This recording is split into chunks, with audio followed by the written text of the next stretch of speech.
Week 13 NFL Power Rankings. Won't you join me? Well, this was a pretty crazy week, wouldn't you say? There was a lot of good matchups here. A lot of revenge games. So let's go ahead and get into it, shall we? Number 32, Houston Texans. All I gotta say is, it's a good thing that the Astros just won the World Series because Houston, people in Houston, it's gotta suck right now. Listen, I understand Davis Mills was having a bad year, right? I get it. But the fact that the Texans continue to roll Kyle Allen out there making their starts, that just leads me to believe that they are just 100% comfortable with having the worst record in the league, being on the clock for the NFL draft, and having that number one pick. I mean, Kyle Allen is approaching like Zach Wilson territory here. And I didn't think that that was possible. And to be quite honest, I don't even want to mention their best player, the rookie running back, because I don't feel like it's fair for me to talk about him while discussing this team. This team is terrible. Number 31, the Denver Broncos. The Denver Broncos, I mean, their defense is clearly trying to win games, but their offense seems like they are trying to be the worst offense in the history of the sport. In the second half, the Broncos actually led the Ravens 6-3 in a barn burner. Broncos safety Justin Simmons intercepted a Tyler Huntley pass, and this set up the Broncos on the 40-yard line. A touchdown puts the Broncos up by 2 scores and pretty much seals the game. But Russell Wilson trotted out there with his weird fucking run, gained only 8 yards, and settled for like a 50-yard kick to make it 9-3. On the very next drive, guess what? Safety Justin Simmons, the same dude, intercepted yet another pass, this time in the end zone. The Ravens were about to go in and take the lead, and this dude said, "Not on my watch, because we are the Broncos defense, and we are trying to win games." And then again, out-trotted Russell Wilson with his fucking weird-ass run, took the opportunity that his defense gave him to drain the clock and pull out a very, very outlandish win, and he wiped his ass with that opportunity. The Broncos then had to punt the ball back to the Ravens, who ultimately drove down the fucking field, scored the game-winning touchdown, and handed the Broncos just a disturbing loss. I'm here to tell you, Nathaniel Hackett needs to be fired in season. Like, before this season is over, that dude needs to be fired. Number 30, Los Angeles Rams. Revenge game. Bobby Wagner, playing his old team, the Seattle Seahawks, had himself a game. 2 sacks, an interception, and an infinite amount of energy on the field. Unfortunately for the Rams, he was like the only man that showed up. Now, granted, the Rams ran the ball decently in comparison to how they've been running the ball all season, but with Matthew Stafford out and John Wolford under center, the Rams lost to the Seahawks, giving them their 6th straight loss, and they are now the proud owners of the worst start by a defending Super Bowl team in the history of the NFL. Good on you, fuckers. Number 29, Chicago Bears. Netflix has a series called QB1 Beyond the Lights. And if you're a football fan and you have not watched this series, you're missing out. Basically, they follow 3 high school quarterbacks for an entire season, watch what they go through, and all that good stuff. Season 3, Justin Fields was featured. So because of that, I actually like this dude. I want to root for him so bad. I hate the fact that he plays for the goddamn Bears, but that's neither here nor there. This past Sunday, Justin Fields returned to the field, and he looked good. Early on, at least. He dropped 2 dimes, 2 beautifully placed touchdown passes. He had a 50-plus yard run, and the Bears looked like they were set up to finally beat the Packers. But then the mistakes came. Mistakes. Chase Claypool fumbled the ball away. They missed an extra point. And late in the game, Justin Fields threw a terrible interception. The Bears lose yet again, get their 10th loss of the season. I want to root for you, bro. I do. Number 28, Jacksonville Jaguars. Yo, last week, Trevor Lawrence looked good. The Jaguars looked good. That game against the Ravens was so impressive. That was the Trevor Lawrence that everybody has been waiting to see. So the following week against one of the worst defenses in football, I mean, how's he going to follow this up? This is going to be great. Yeah, no, not at all. You would think, but no, not at all. The Jaguars came crashing back down to earth and realized they are the Jacksonville Jaguars, got their asses handed to them on a silver platter by the Detroit Lions, and jumped right back in the pool of irrelevancy. Is that a word? I think, yeah, irrelevancy. Number 27, Arizona Cardinals. Cardinals were on a bye week. They sit at 4-8. I had them at 27 last week. They're at 27 now. Not much has changed. Number 26, Indianapolis Colts. Before the game on Sunday Night Football, the NBC analysts in studio all made their predictions for the game. Jason Garrett came out and said that the Cowboys were going to win by 40 over the Colts. Everyone chuckled. Everybody thought he was crazy. You know, ex-head coach of the Cowboys, you're being a homer. At halftime, they were poking fun of him because the Colts were in the game. I think they were down by 8 at halftime. And my dude doubled down and said they are still going to win by 40. That prediction again looked foolish when in the fourth quarter, the Colts were down 21-19. Could the Colts pull up an upset here on Sunday Night Football? Really? And that's when the wheels fell off. Matt Ryan was under constant pressure, throwing interceptions, fumbling the ball, getting harassed the entire fourth quarter by a very dominant Dallas defense. The Colts gave up 33 points in the fourth quarter. The Colts got embarrassed on Sunday Night Football for all to see. This absolutely has to be the low point of the Colts season, and I kind of felt bad, I'm not going to lie. Number 25, Carolina Panthers.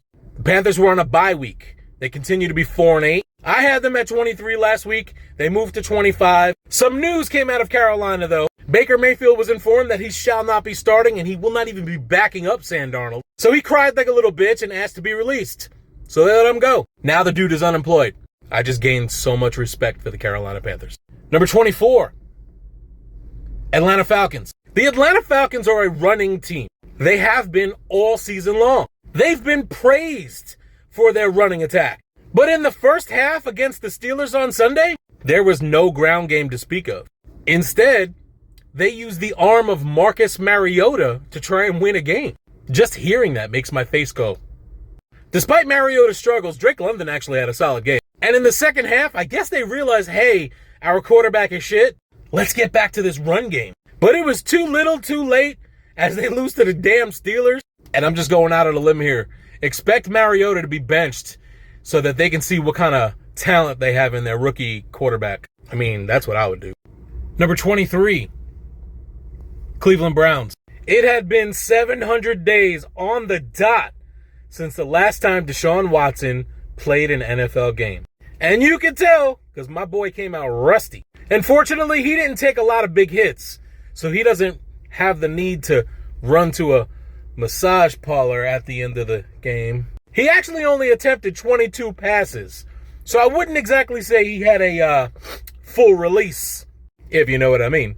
Now, being booed by the Houston fans, his former fans, that might have affected his play. I mean, he was shooting his load of passes at his receivers' feet all game. Now, the Browns scored 3 touchdowns on Sunday. A punt return, a fumble recovery, and a pick 6. So fortunately for the Browns, Watson wasn't needed to bust his nut in his first game back. They got the win without all that. Number 22, New Orleans Saints. Head coach Dennis Allen, he sure wasn't happy at the end of that game last night. I mean, the Saints had that game wrapped up. Their defense played lights out the entire fucking game, with the exception of the final 5 minutes. But it was the offense at the end of the game. All you needed to do was bleed that clock out. Keep Tom Brady on the sideline and you win this game, putting yourself right back in the mix for the NFC South title. Too much of a tall task, I guess. This is the kind of loss, a collapse, that tends to get people fired. So let's see.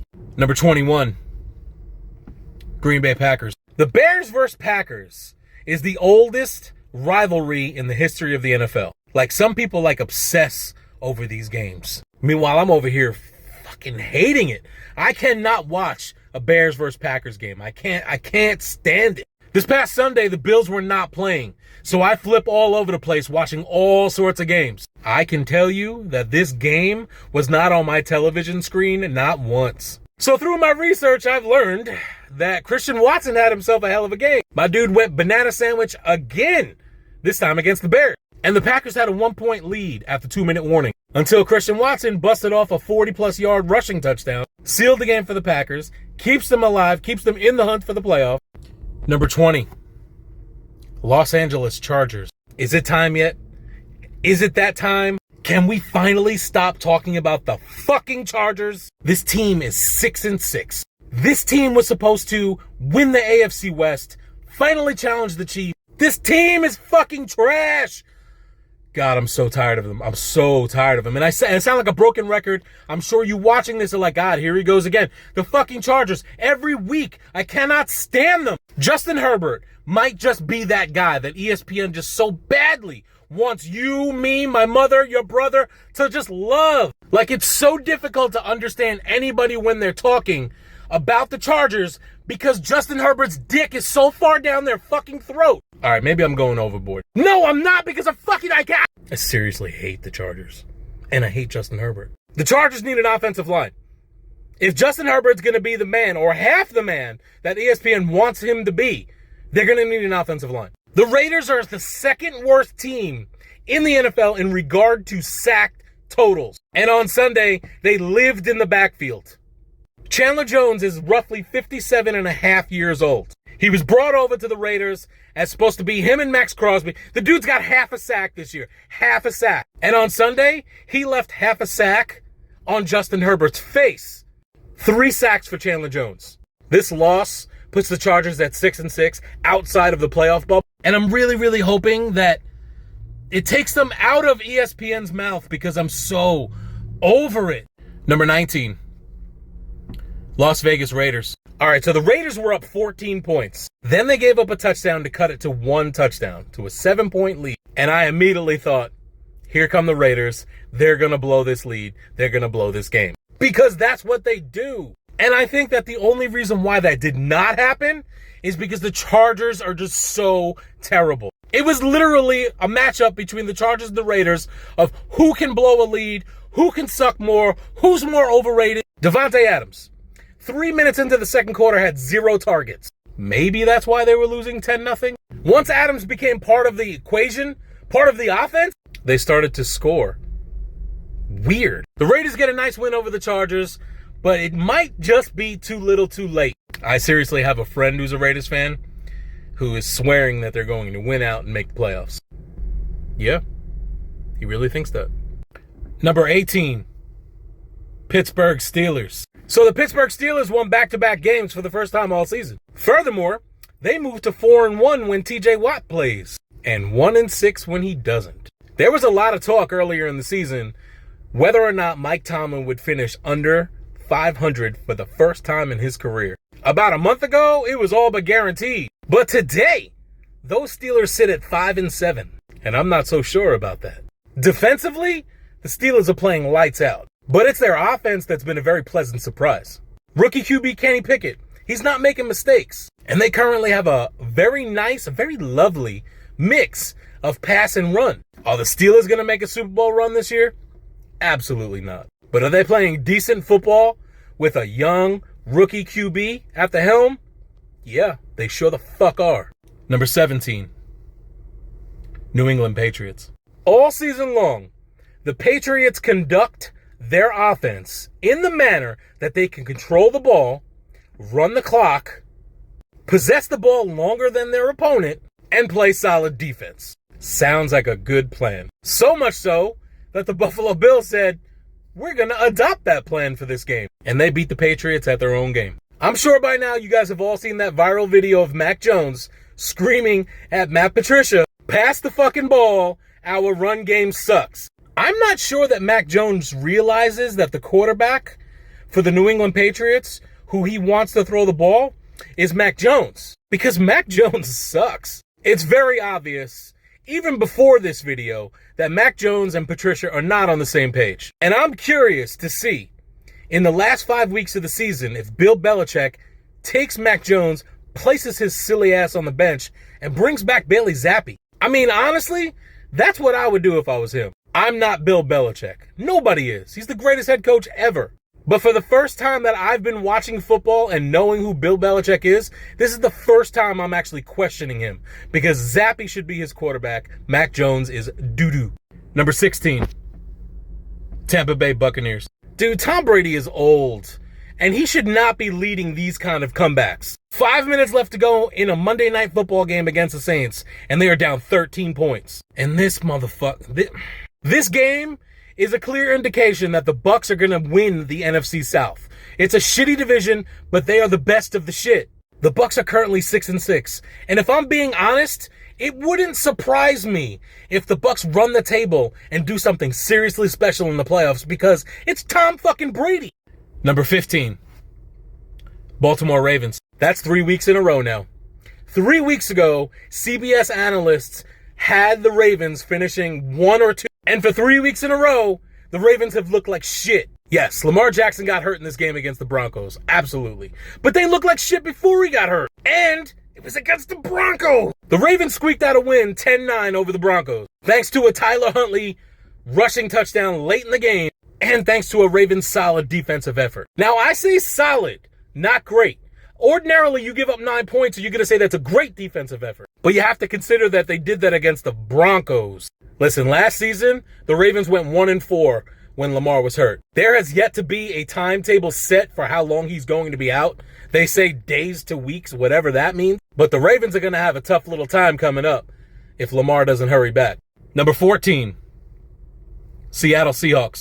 Late in the game on Sunday against the Rams, the Seahawks found themselves losing to the Rams because of some mistakes that Geno Smith had made. Sitting at 6-5, losing 2 in a row, now losing to the Rams, that would have been the icing on the whoa, we were dead wrong about this team cake. But it was Geno Smith. Got his ass right back on the horse. Led the Seahawks right down the field, hit DK Metcalf for a touchdown, and the Seahawks win their 7th game of the year. Now, if only Seattle's defense could figure out how to play an entire 60 minutes and not take naps mid-game, then they might be able to do something. As of right now, they are the final wildcard spot, and we're going to see if that stays that way.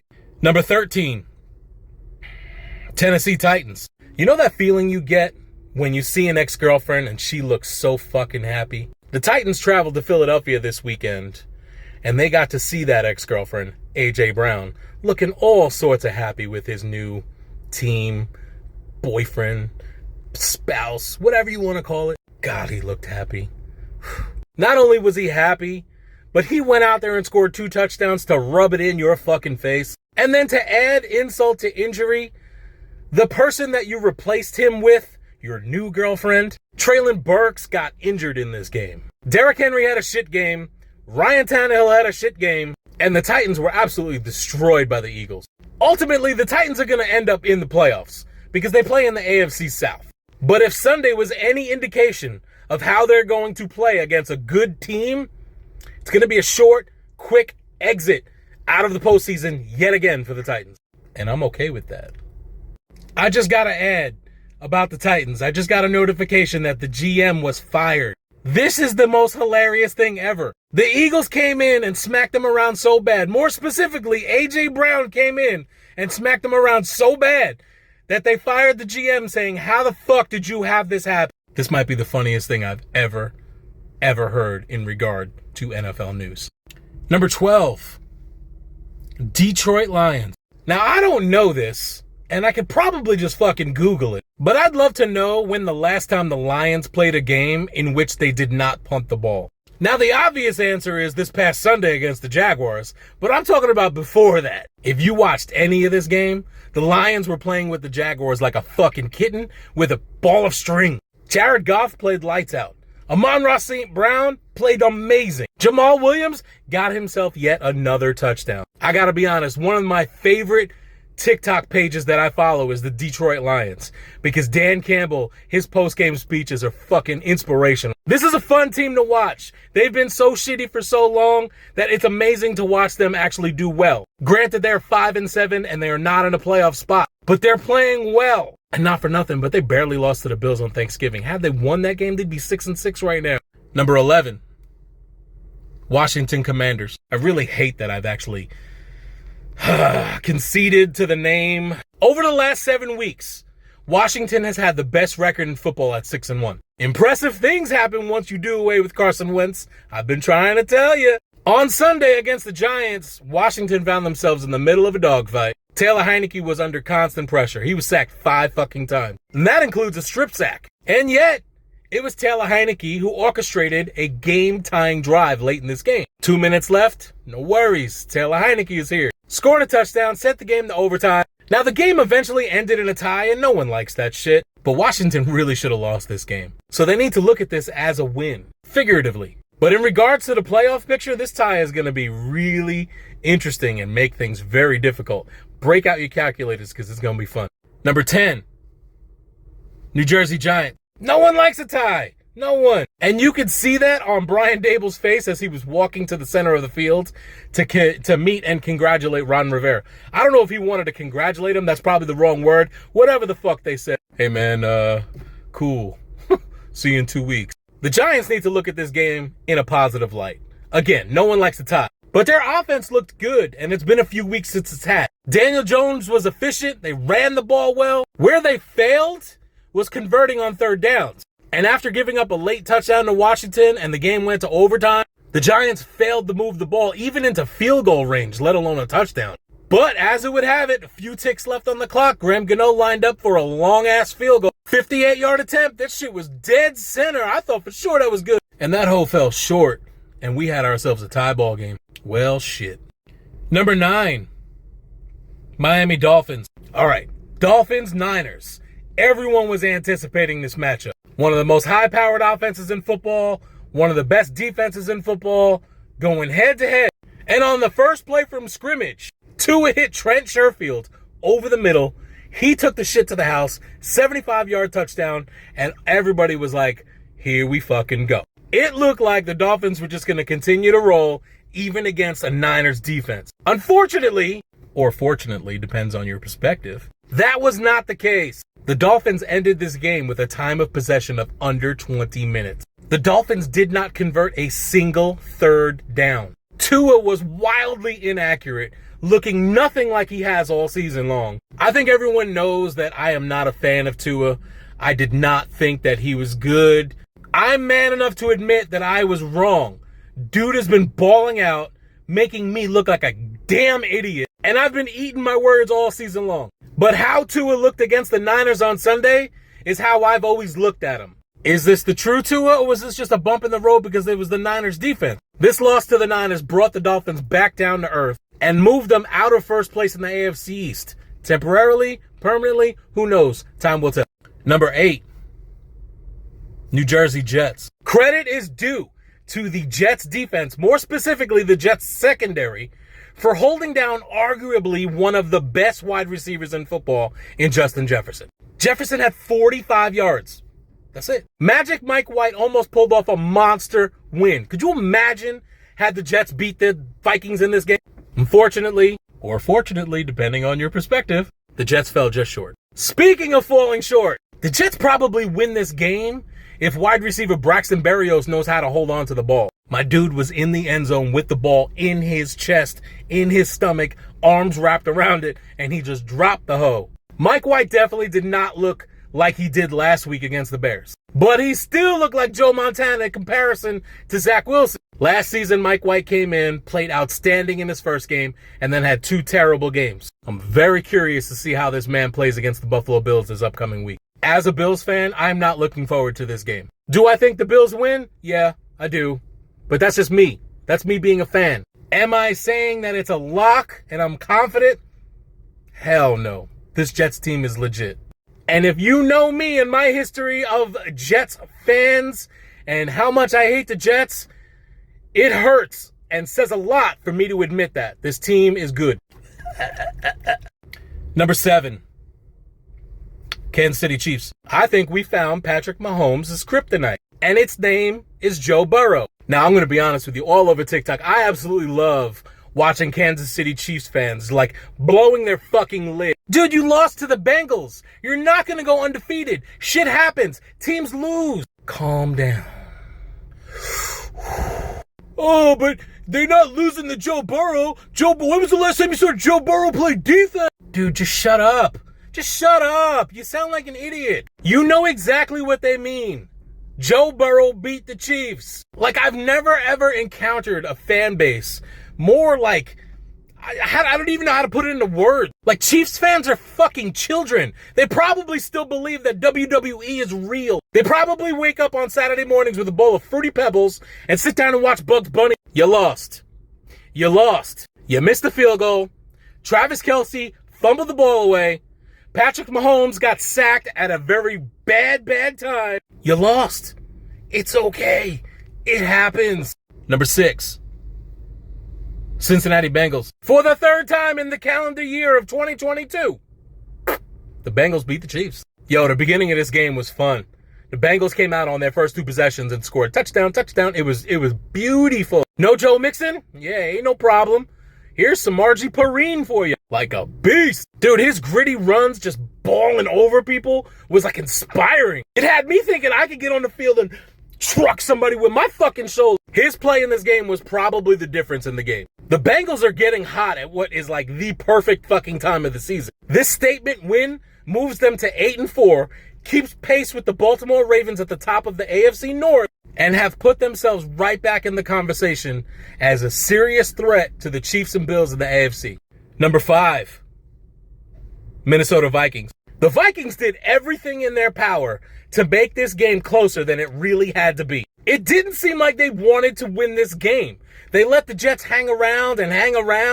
But late in the game, it was the defense that stepped up and said, all right, stop playing. They had not just one, but two red zone stops late in the fourth quarter. But I'm not about to dismiss the fact that the Jets should have won this game had their receiver Berrios not dropped the ball in the end zone. So there was a lot of luck that played into this Vikings win. Nevertheless, Vikings moved to 10-2. They are now 9-0 in one-score games, which is pretty fucking impressive. And they sit at the number 2 spot in the NFC.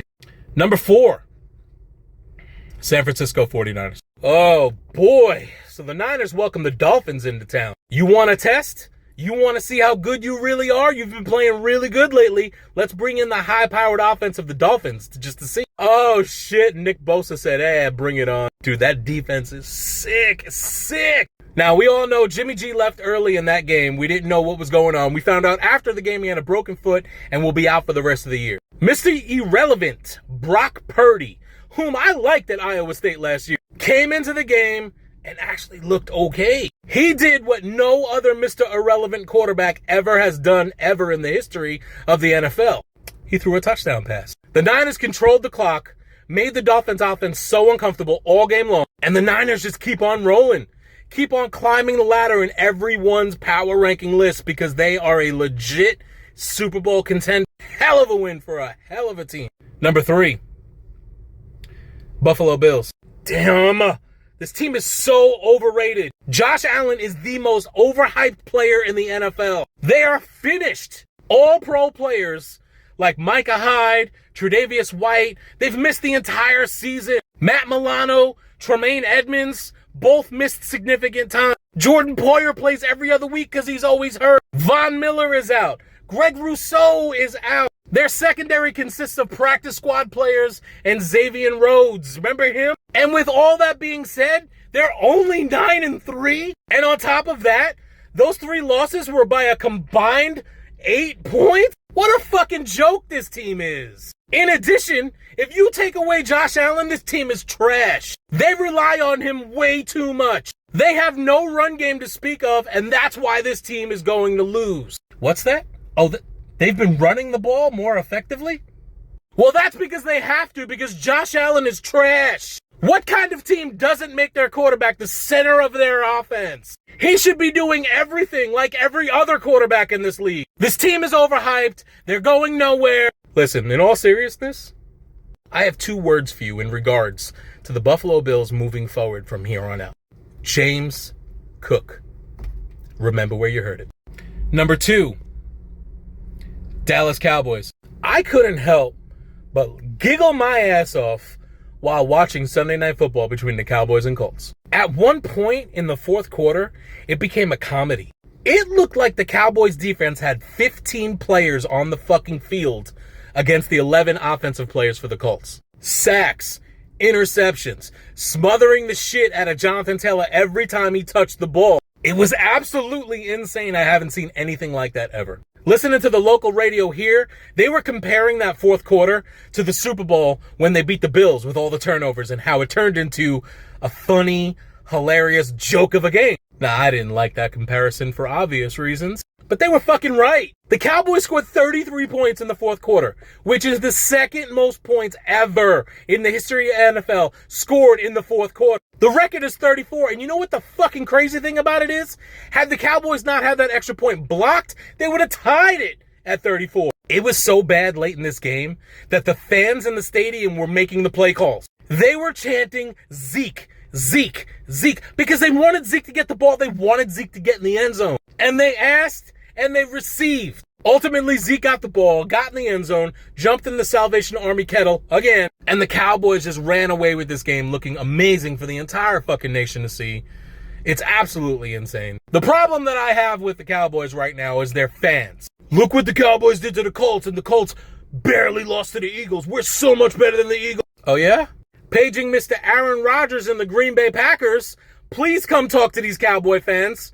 The same Packers that lost to the Lions. Paging Tom Brady and the Tampa Bay Bucks, sitting at 6-6, who lost to some really shitty teams. Please come talk to these Cowboy fans. Like, you know better than that, man. Week to week, it's different. Because the Eagles barely beat the Colts and you dominated them, that makes you better than them. Calm down. Pump the brakes. I got you at number 2. You're an amazing team. But the fans, oh my God, this is why people hate the Cowboys, because of their fans. Calm down. Calm down. Settle down.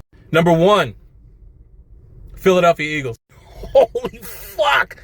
The Eagles look good on Sunday, didn't they? There's been so many people talking about how they don't trust the Eagles. Nobody has the Eagles at number 1 in their rankings. No one. Well, they will this week. What a fucking dominant win over an AFC playoff team, Tennessee Titans. They held Derrick Henry to 30 fucking yards. They sacked Ryan Tannehill 6 times. This was a complete win by a complete team. And they are just rolling, steamrolling towards these playoffs. All right, bitches, that's all I got. I just got to say, it is December 6th. I am sitting in my car with my windows up to avoid outside noise. The AC does not work in this hole, and I am sweating. This is some Texas shit right here. And I did that for you. I hope you appreciate it. Sweating my ass off for your benefit, your entertainment benefit. You should love me like I love you. All right, we'll see you next week, bitches.